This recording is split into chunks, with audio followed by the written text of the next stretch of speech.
Have you ever had a memory so specific, yet so strange, you wondered if it was real?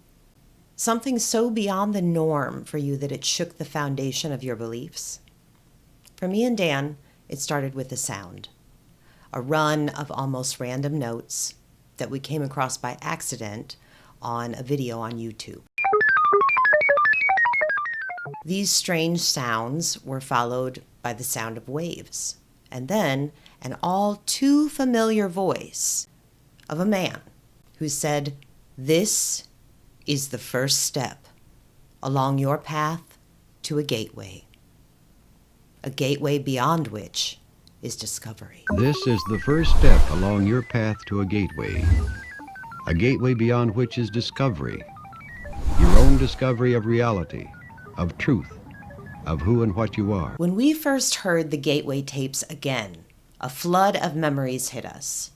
Not just of those weird sounds, but of dimly lit, windowless classrooms and a pink drink. We remembered sitting with big, chunky headphones on, a strange beat buzzing in our ears as a disembodied voice guided us on a journey beyond our bodies. For us and countless others, this was the GATE program, a so-called gifted and talented class that felt more like a government experiment than a school program. The sounds on those tapes were called binaural beats, and they were designed to help us do something uncanny, to gently float, roll over like a log in water, the tapes say, out of our bodies. But why would an official school program want to teach us how to do that? As we talked about in our first GATE video, our experiences were in the late 70s and early 80s.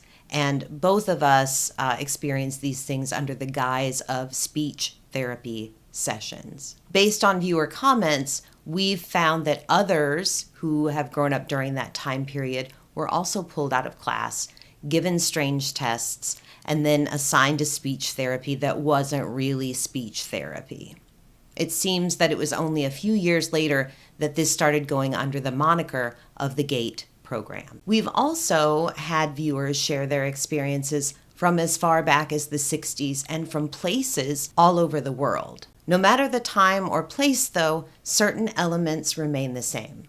Everyone reporting said they were young, they were tested for possible psychic abilities, and they were given a drink, often pink or purplish, to make them forget. Now, however, a lot of people seem to be remembering for some reason. And with every viewer comment or email we get, the mystery deepens. We wanted answers, so we decided to start with what triggered our bizarre childhood memories, the Gateway tapes themselves. And this led us directly to a man named Robert Allen Monroe. Born October 30th, 1915, Monroe spent his childhood in Kentucky and Indiana. After graduating Ohio State University in 1937 with a BA in English, he worked as a writer and director at 2 Ohio radio stations. A couple of years later, he moved to New York and formed his own radio production company. And by the 1950s, Monroe was a titan of the airwaves, running RAM Enterprises, a production company that churned out as many as 28 radio shows per month. My company, which I had at the time, was involved up until 1956 in very extensive network radio programs. In 1956, we had the choice of whether we converted all the way into television. We did not think that we wanted to go through this all over again. There must be something better to do than to go into television. And we had already 2 quiz shows in television and found that this was nice, but there must be something better. So I decided we would try something else. And being very professional in sound, we naturally began to think of some way to use sound as a new means of a new direction for our company. And what we first came up with and started conducting in our research and development division of our company was how to help people learn while they are asleep. In 1956, Monroe's company started a new research division to study the effects of sound patterns on human consciousness. Their focus was on sleep learning, the idea that you could absorb information while you slept. As a test subject, Monroe listened to countless hours of these recordings. And then in 1958, his life took a drastic turn. While experimenting with his sleep learning techniques, he began to experience a series of strange sensations. Paralysis, a vibrating feeling in his body, and a bright, pulsating light that appeared to be shining on him from a shallow angle. This worried him. It would worry anyone. So he saw a doctor about it. He had physical and mental examinations, but the doctors found nothing concrete to explain these strange symptoms. A psychiatrist friend of his declared him sane and suggested he might be having lucid or conscious dreams. And in any event, the phenomenon persisted, along with his strange recurring dreams. I was totally frightened. Panic-stricken is a better word for it. And I went through, as a result, all the processes of medical examinations, psychiatric examinations, trying to determine why this was happening. Then one night, while drifting off to sleep, Robert Monroe found himself floating above his own bed, looking down at his sleeping body. And one night I was lying in bed, waiting for this vibration to cool down or fade away, as it were. On that particular night I was waiting because it was a Friday night and Saturday was going to be a beautiful, bright, cold front day, meaning a good day for gliding. So I was lying in bed thinking what a nice time I was going to have that Saturday, getting into these nice thermal lifts and soaring around. And in the process of thinking this way, I suddenly felt something bumping against my shoulder. And I looked, and here was this, what looked to be the floor bumping against my shoulder. And I thought, that's strange. I don't remember going to sleep. And I looked across, and I said, there's no rug on the floor. I looked more closely, and there was something sticking up out of the floor that shouldn't be there. And trying to perceive what this was, I got a real close look, and it was the chandelier. And in desperation, I realized that I was not bumping against the floor, I was bumping against the ceiling. This was his first out-of-body experience. I looked down, and there below me was the bed, and here was my wife in bed, and here was a man in bed with my wife. Oh. And I moved over a little bit closer, and with a great shock, I discovered that the man in bed with my wife was me. Obviously, this changed Monroe's life. From there on out, he dedicated himself to exploring and teaching about expanded states of consciousness. Monroe approached and documented his experiences with the mindset of a careful, objective reporter. And he documented them without resorting to any occult, religious, or spiritual frameworks for his interpretation.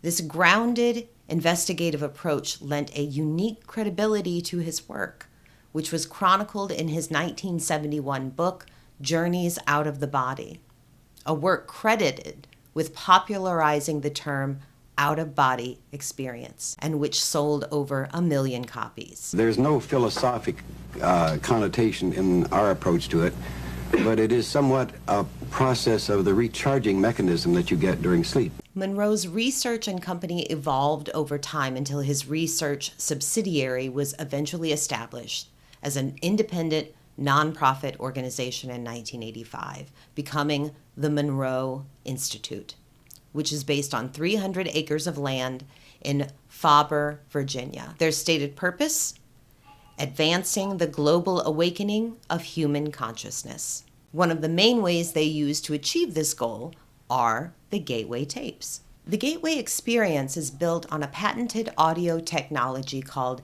hemisync, short for hemispheric synchronization. You know how it works, I'm sure. That's by setting one kind of signal, say 100 hertz signal in this ear, and then 104 hertz over here. And the differential, that 4 hertz, is synthesized by the mind, the brain. You can't hear it, it's too low in frequency to hear. But it is very effective to get that 4 hertz, which is a brainwave frequency, into the human mind. Think of it as a subtle auditory magic trick.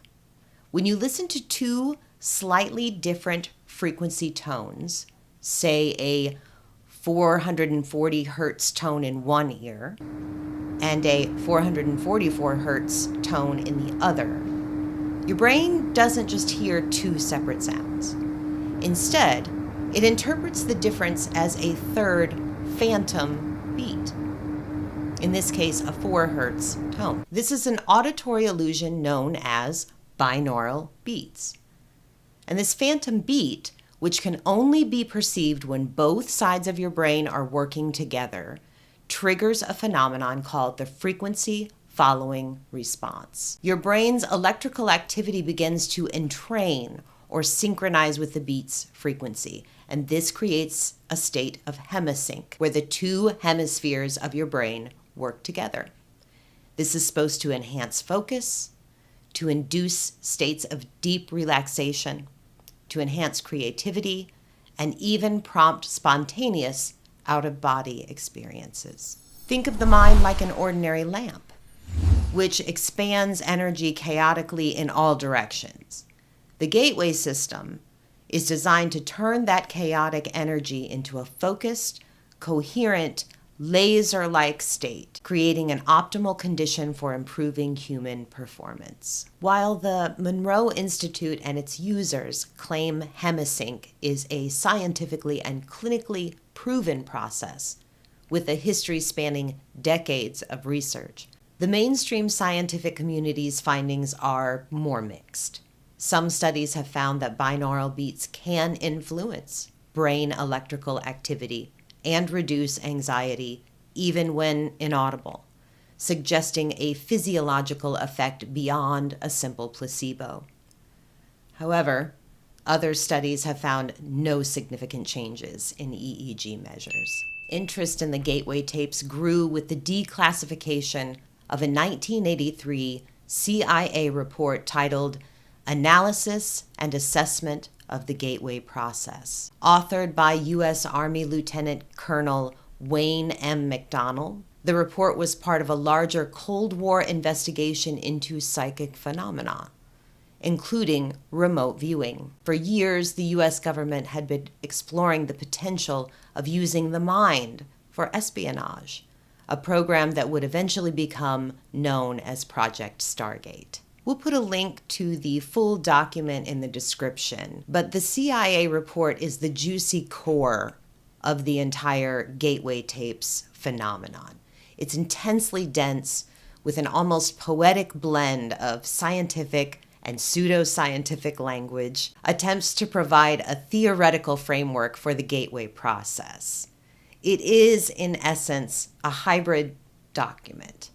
It draws on real scientific concepts, such as quantum mechanics and neuroscience, but it applies them to non-testable metaphysical ideas. The report makes several sensational claims, but perhaps the biggest is that of the holographic universe. The holographic universe theory proposes that our 3-dimensional universe is a projection from a 2-dimensional surface containing fundamental information, similar to how a 3D image is stored on a 2D holographic plate.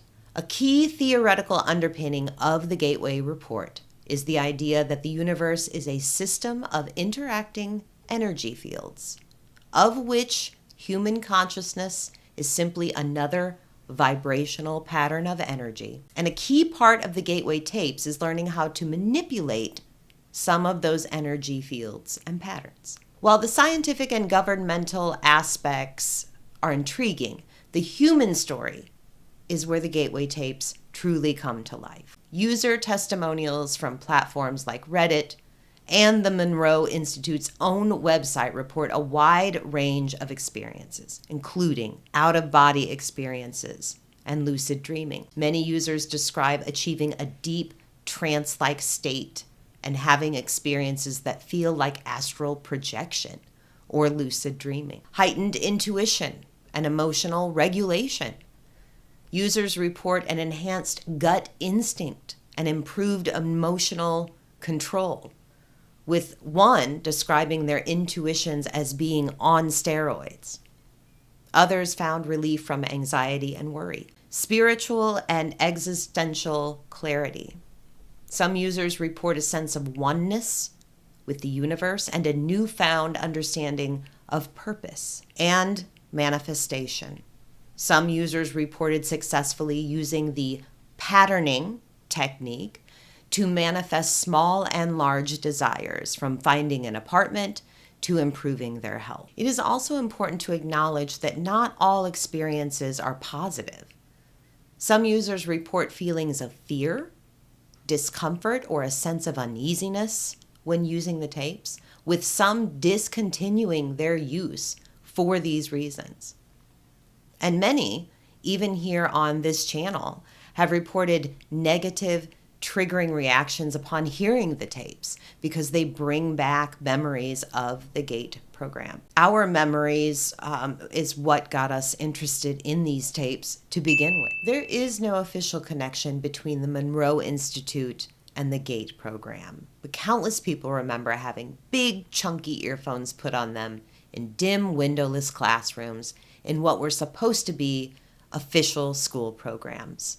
But why would official school programs want to teach us these things? We don't know. So we're just a couple of regular people doing the best research we can. Our worlds were kind of shook when we first heard those gateway tapes again, and they brought back so many memories of the pink drink and the binaural beats. The speculation is that after Stargate and MK Ultra, both programs that have been verified and declassified, a certain 3-letter organization didn't want to give up their experiments with remote viewing and expanded consciousness. And who better to test this stuff out than on school children? When we're young, our minds are like sponges. They easily absorb new information and form new connections and neural pathways. While young minds might be the most malleable, what's good for the powers that be is not always good for individuals. Many of our viewers and folks on the other platforms report legitimate trauma based on these experiences. A user on the Gateway Tapes Reddit forums reached out to the Monroe Institute and asked them if they had any connection with the GATE program.